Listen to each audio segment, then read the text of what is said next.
He gives them the 30-day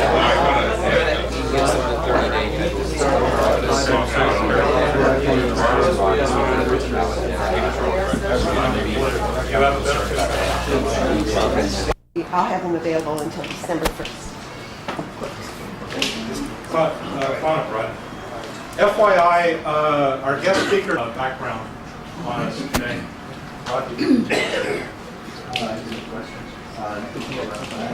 was going to ask you a question and see if I could give away some money, but knowing that you wouldn't be able to answer, like what a y'all is, and so on, I'm going to go right into the program. John Silverwood has obviously a marvelous book, and I took a quote that his wife Jean wrote in the book, and I'm going to read it. This was, I'm sure, after a real occasion where they were just frightened, terrified, and she said, "I told God, unreasonably so, irrationally so. I looked over the scene of our wrecked life and I smiled. A crazy smile for sure, and I looked through the dark at the mad beauty of it." So, John,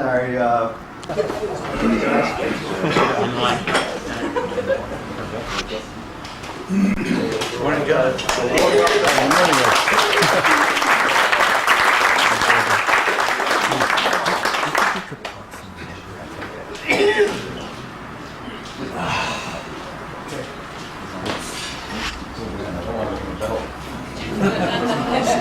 Well, hi, good morning. Listen, great setting, and I'm really happy to be here. In all honesty, I'm happy to be anywhere at all. As a matter of fact, there isn't a member of my family that would be around today if it were not for the exact unfolding of a bunch of different occurrences that happened in just the right way that we could survive. We started our trip, sailing. And the idea was to sail for a year, and that year grew into 2 years because we liked it. And it ended in a violent shipwreck. And that violent shipwreck is what changed the course of our lives. But I think I ought to start with, how did I come to do this kind of thing? It was 9th grade, and I was in math class, and the kid behind me poked me in the back, and he says, "You want to go sailing with me and my dad for the weekend?" And I said, "Sure." And I lived outside of Philadelphia at that time, and so the Chesapeake Bay, which is a really nice sailing spot, is about an hour and a half away. And I went down there, I got on that boat for the weekend, and I was hooked. I continued to sail throughout high school, and then I went to Colgate University, which is in upstate New York. And it's cold up there.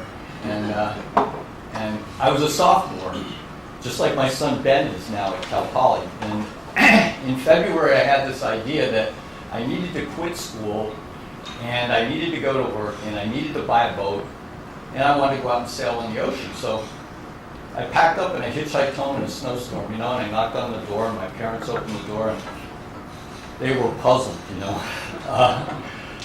just like I hope Ben never does that to me, but I did it to my parents. So my mom said, "Well, Johnny, it's okay. You can stay here at home and you can work, but I want you to go and visit a friend of mine." That's right. Yeah, that friend was a shrink. And so I visited with that good doctor, 4 or 5 times, and then I know that he reported back to my mom and said that, it's just another case of adolescent fantasy. Don't worry about it. This too will pass, that kind of thing. Well, I wound up, less than a year later, I sent that good doctor, I sent him a Polaroid. Remember Polaroids? Oh, yeah. And I had a Jamaican stamp on the back of that Polaroid because on the front was a picture of myself, and I was on this wooden 36-foot yawl that I had bought up in Marblehead, Massachusetts, and the photo was taken in Montego Bay, Jamaica. And then I took that boat and I sailed around the western end of Cuba and back up to the States before I was 21. And the name of that boat was Temerity, which was well named because on that boat we had no life raft, we had no radio, and we had something else that we were missing. But anyway, no engine. forgot that. Yeah. But you know, and so I've enjoyed any number of other different boats, but one that I really liked was called Andiamo, which in Italian means "let's go." And that boat was one that I had built by hand. You know, I built it myself and sailed that down to the islands and back. A lot of times I single-handed that boat. But the best part about sailing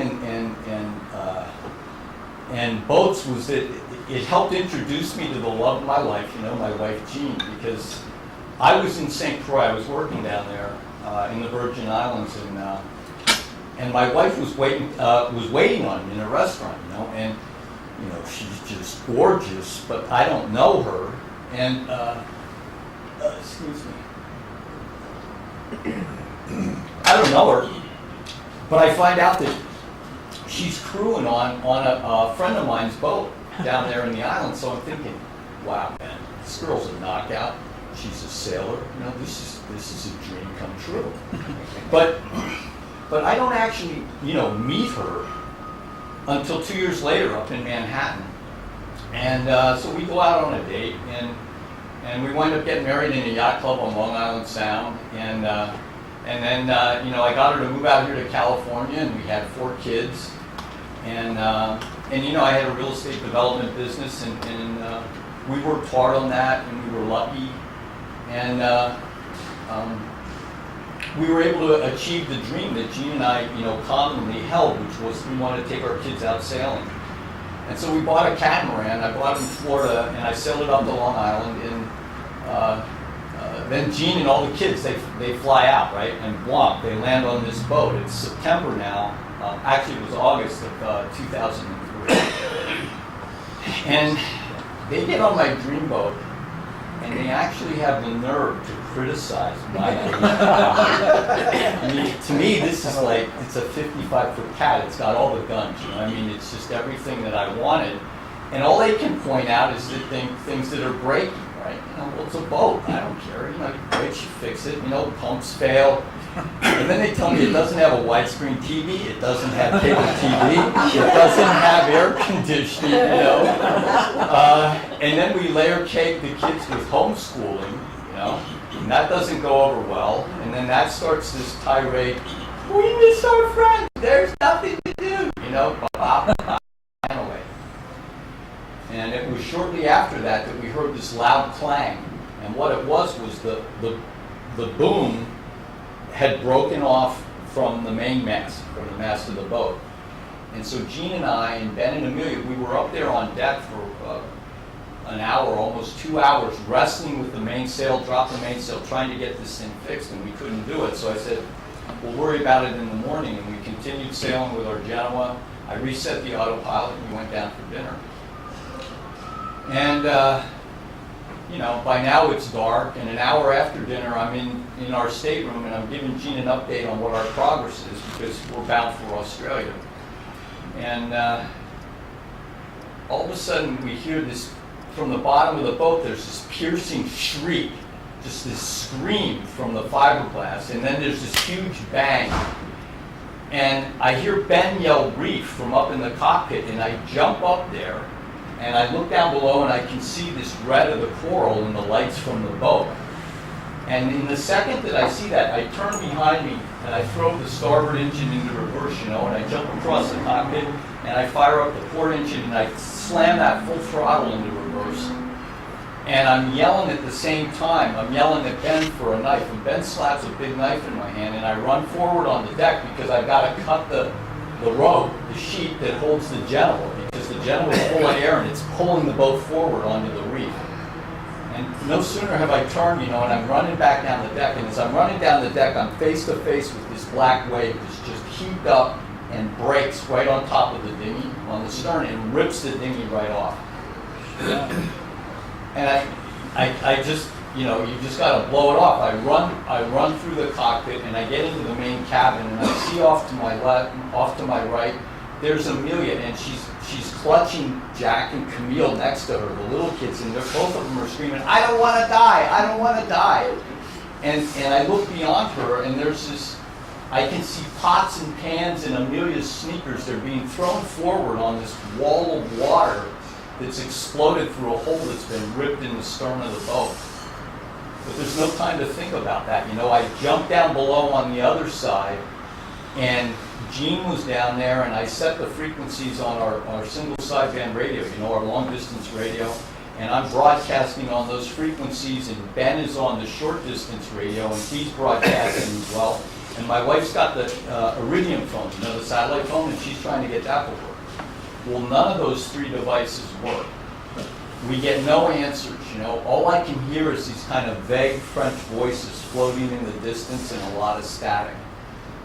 So I do the thing that I never imagined I'd have to do, and that is I pull out this emergency satellite distress beacon, you know, and I push the lever on that, and I watch that red light start to blink, and that indicates that it's transmitting. And at that time, we've been on the reef for less than 4 minutes. Yeah. So anyway, in the next moment, Ben and I, you know, we were cautiously kind of crouched and moving forward on the boat to get up to the life raft to secure it on the deck. And in a moment after that, I'm flat on my back, and I got this blinding shock, like white light going through my brain. And when I come out of that, I think to myself, what's happened? And I see the entire mast is laying on top of my left leg. It's sitting right on top of my knee. And I can't believe it. That mast weighs over 2,500 pounds. It's way over a ton. And then I think, where's my son? And I scream for Ben. You know, I'm so worried about him. And the next thing I know, though, is I'm laying flat on my back, and there's his face, you know, and it's dripping blood, but he's looking down at me. And I say, buddy, look, I think I broke my leg. And he says, don't worry, Dad, I'm going to get you out of there. And so I kind of do a sit-up, you know, and I latch my hands onto the mast, and I pull my head up over the mast to see what the deal is with my leg. And in that moment, I see that the spreader that's attached to the mast has gone clean through my leg. And I can see the white bones of my leg sticking out, and underneath it is just blood streaming across the deck. And the lower part of my leg is flipped over and wrapped on top of the same spreader. And I yell to Ben, I say, get me rope. And I get hit by a wave in that same second, you know, because these huge waves are breaking over the back of the boat, and then they just run up the deck, and it whacks me, and I go to the ground. And Ben shows up with rope. I latch back on, I pull myself up, and I tie that rope around, and I'm trying to get a tourniquet, you know, above my knee, because it's the only place I can reach. But I get hit by another wave, and boom, I'm back flat on the deck again, you know. And Ben shows up. Somehow he finds some long screwdrivers and all this insanity. And the guy takes them and he makes what we call a Spanish windlass, you know, where you tie the rope up on top, you shove a big screwdriver through, and you use that as a lever. And he levers it down my leg.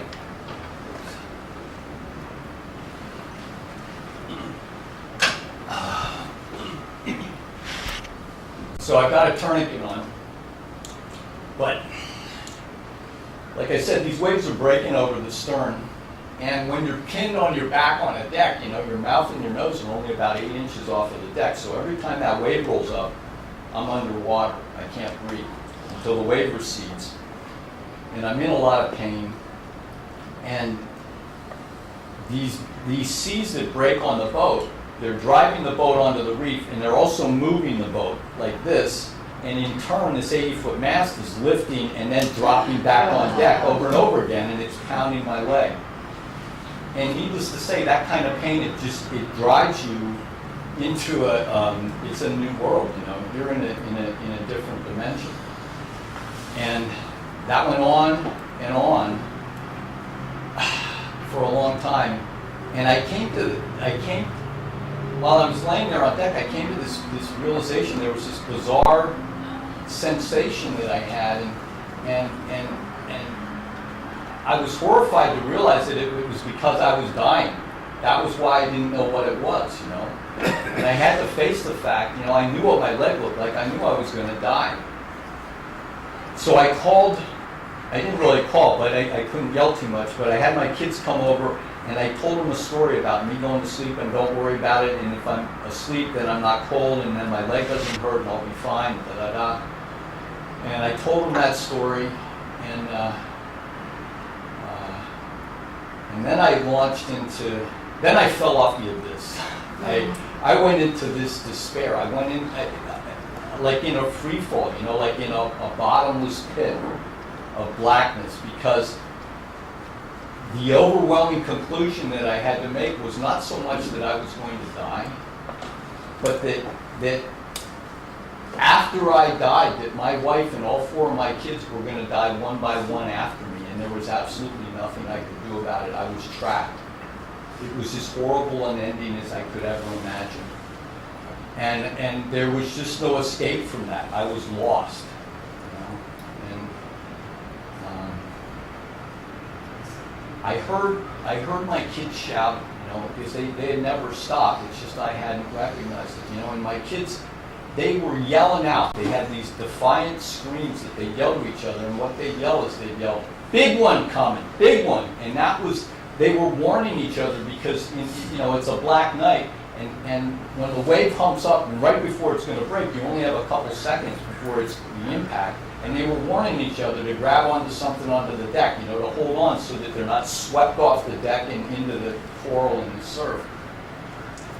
And I'm like lost in this black ether, you know, and somehow out of that comes a single word, you know, and it resonates in my brain, and the word is no. No, I'm not going to give up. If my kids aren't giving up, I'm not going to quit. And I held on to that, and I found myself praying right after that. And I was praying, you know, like the typical, the schoolboy prayers, you know, and I was praying mechanically, you know. It wasn't like I was consciously trying to talk to God or anything. I was just praying. And I was praying, and you know, my words, they were coming out of my mouth. My words were like a chain, you know. They're coming through my clenched teeth, but that chain, that's the only thing that held me to life through that period of shock. And the boat continued to be hit by these huge waves, you know, and it would twist on the reef, and it was horrible, and it went on for hours. But Emerald Jane was hit then by a particularly huge wave, and in that moment, you know, I could see the mast lifting higher than it ever had before, and I pushed myself as hard as I could, and I pushed my body out from under